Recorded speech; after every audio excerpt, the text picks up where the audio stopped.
Hallo und herzlich willkommen zu einem weiteren Notion-Video. In dem heutigen Tutorial werde ich dir alles zeigen, was du über Schalter, das neueste Feature in Notion, lernen musst. Viel Spaß! Mein Name ist Christoph und herzlich willkommen bei Schulgelaber.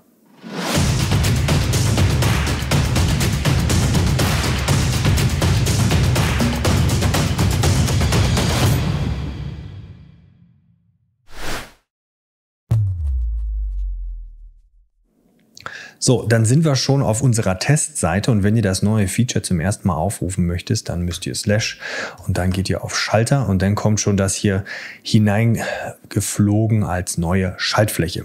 Wenn ihr das zum ersten Mal öffnet, dann habt ihr mehrere Möglichkeiten hier auszuwählen. Wir gehen alle einmal komplett durch in diesem Tutorial und wir wollen einfach erstmal anfangen, dass wir eine Seite öffnen möchten. So, dann öffnet sich dieses Feld hier und dann müssen wir auswählen, welche Seite wir öffnen möchten. Ich sage mal hier, das ist schon mal ganz gut. Ich möchte hier, wie so eine Art Dashboard, könnte man das dann darüber einrichten, möchte ich hier eine Seite öffnen und zwar hier den Bereich Schule. Jetzt kann ich hier oben den Button noch umbenennen, den nenne ich jetzt einfach mal Schule.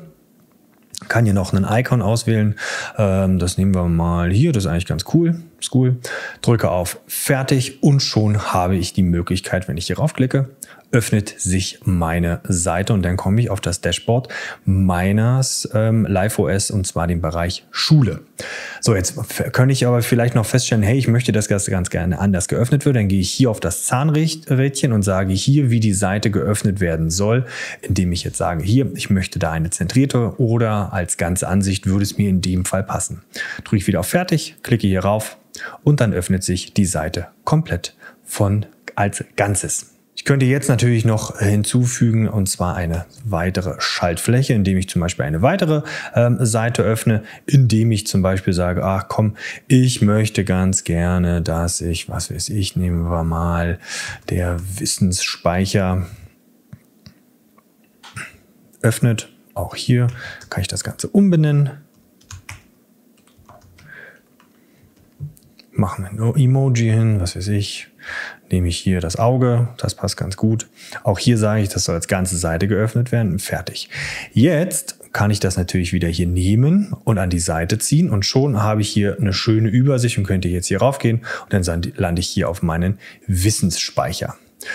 So, das erstmal so ganz nett. Eine zweite Sache, die man natürlich hier machen kann, bevor wir gleich zur richtigen Magie des Ganzen kommen, indem ich wieder eine Schaltfläche öffne. Und jetzt möchte ich aber bestimmte Sachen hinzufügen, indem ich zum Beispiel Blöcke einfüge, ja, zu dieser Seite. Wenn ich jetzt sagen möchte, hier, das ist wie mein Dashboard, könnte ich hier sagen, okay, hier sollen Blöcke hinzugefügt werden. Und zwar nenne ich das einfach mal tägliche Aufgaben. Dann mache ich hier mal, was weiß ich, wieder ein schönes Emoji. Nehmen wir das hier und jetzt sage ich, okay, ich könnte ja hier meine tägliche To-Do jedes Mal abfragen. Mache ich hier wieder Slash, dann To-Do-Liste und dann sage ich, ich müsste 3 Liter Wasser trinken.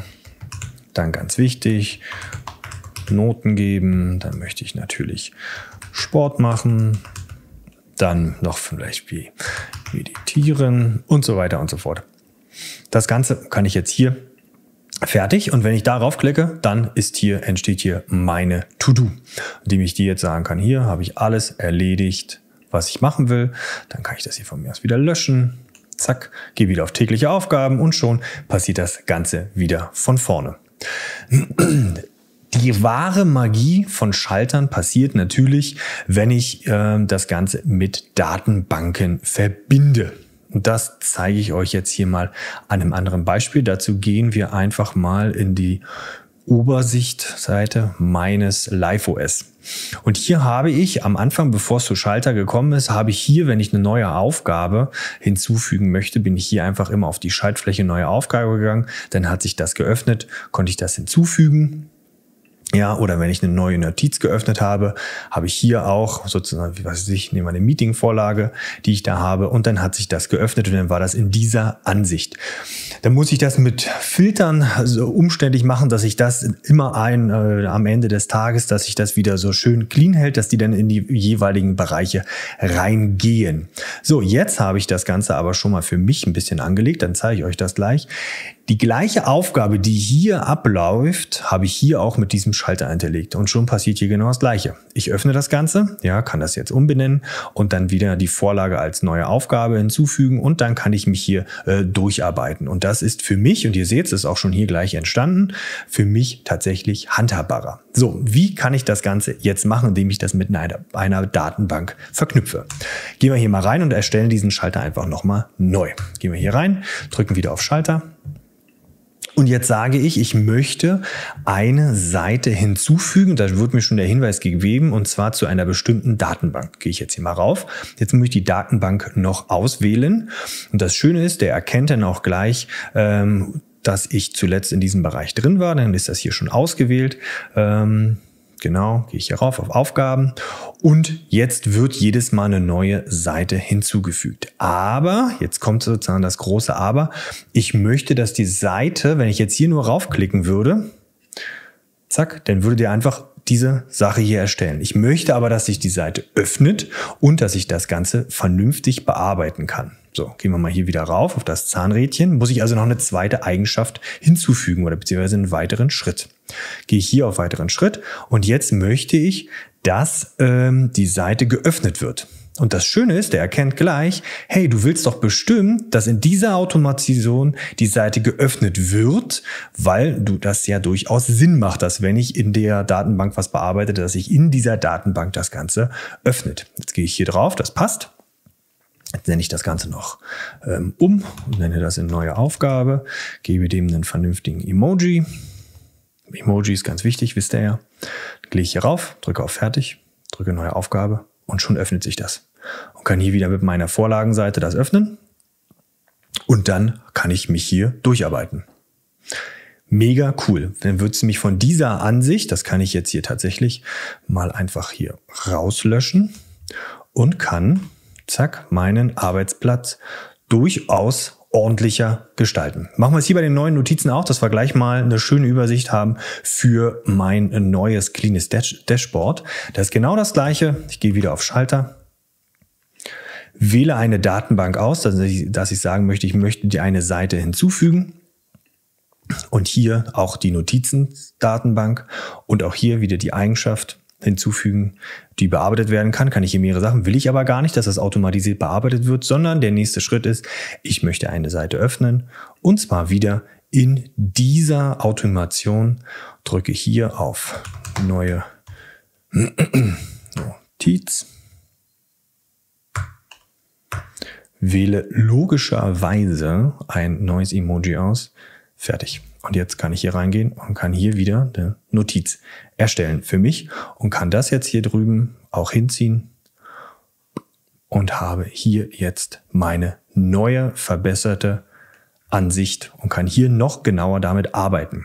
Wenn ich jetzt hier, wie gesagt, eine neue Aufgabe hinzufüge, dann erscheint das hier tatsächlich auch schon, seht ihr ja, ist hier auch schon mal einmal hinterlegt als Übersicht. So, was können wir aber noch damit machen? Gehen wir dazu mal in den Gewohnheitstracker, den ich euch auch als Vorlage zur Verfügung gestellt habe. Das ist ja der Gewohnheitstracker, wo automatisch immer um 17 Uhr ihr eine Rückschau auf euren einzelnen Tag erledigen könnt. Und wenn das, ich führe das einfach mal jetzt hier aus, indem ich hier auf Neu klicke. Und dann habe ich einen Schalter hinterlegt, dass ich, wenn ich meinen Tag sozusagen, dass ich dann mir das absparen kann, dass ich hier die einzelnen Sachen draufklicke. Kann ich das Ganze jetzt einfach nur mit einem Schalter und einem Klick erledigen und schon ist das Ganze erledigt. Wie erstelle ich das Ganze jetzt? Dazu löschen wir das einfach mal, gehen hier wieder auf Schalter und kommen jetzt zu dem Bereich, dass ich eine Seite bearbeiten möchte. Ja, und zwar muss ich auch hier wieder die Datenbank auswählen und der erkennt das leider nicht. Also gehe ich hier auf Habit Tracker und jetzt muss ich mal gucken. So, da ist der auch schon. Jetzt möchte ich, dass ich hier eine Eigenschaft bearbeite. Und zwar möchte ich, dass das Lernen bearbeitet wird. Und zwar möchte ich, dass es aktiviert wird. Dann möchte ich, dass das Meditieren bearbeitet wird, wenn ich darauf klicke. Und zwar, dass es aktiviert ist. Und auch hier arbeiten wir uns einfach mal durch.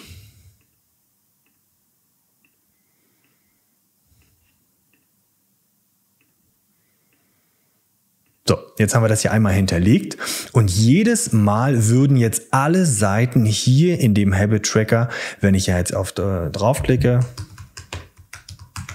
wir lassen jetzt das Emoji mal einfach weg. So, und jetzt, wenn ich jetzt das hier auslöse, das löschen wir jetzt einfach mal, zack, und alles erledigt. So, jetzt habe ich aber mit Absicht einen kleinen Fehler eingebaut. Und zwar, wenn jetzt hier weitere Sachen stehen würden, mit unterschiedlichen Datum, würde der immer alles, was hier drin ist, als erledigt markieren. Also müsste ich ihm eigentlich auch noch sagen, dass er hier möchte ich einen Filter hinzufügen. Klicke ich hier drauf und sage, nee, du sollst nicht, du sollst dich anhand des Datums, und zwar immer nur ist heute. Und dann würde er, wenn ich hier jetzt auf Fertig klicke, würde er bei alles Erledigten immer nur das auswählen, was ich für diesen Tag, was an dem heutigen Tag, heutiges Datum ist, würde der als erledigt darstellen. Ich kann aber natürlich auch hingehen und sagen, ich mache einfach mal einen neuen Schalter.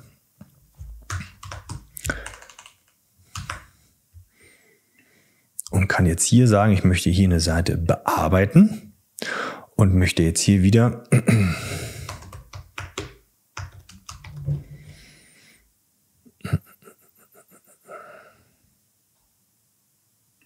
so, gehe hier wieder rauf und möchte jetzt zum Beispiel nur das Lernen auswählen, indem ich hier sage, dann nenne ich den Button Lernen. Zack, löse das hier einfach mal wieder neu aus. Und jetzt würde nur Lernen abgestrichen werden.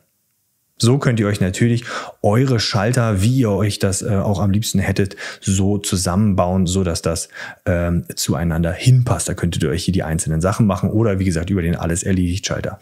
Die Sachen sind also vollumfänglich, wie auch immer ihr das am liebsten ganz gerne hättet. Ich möchte euch noch eine Sache zeigen.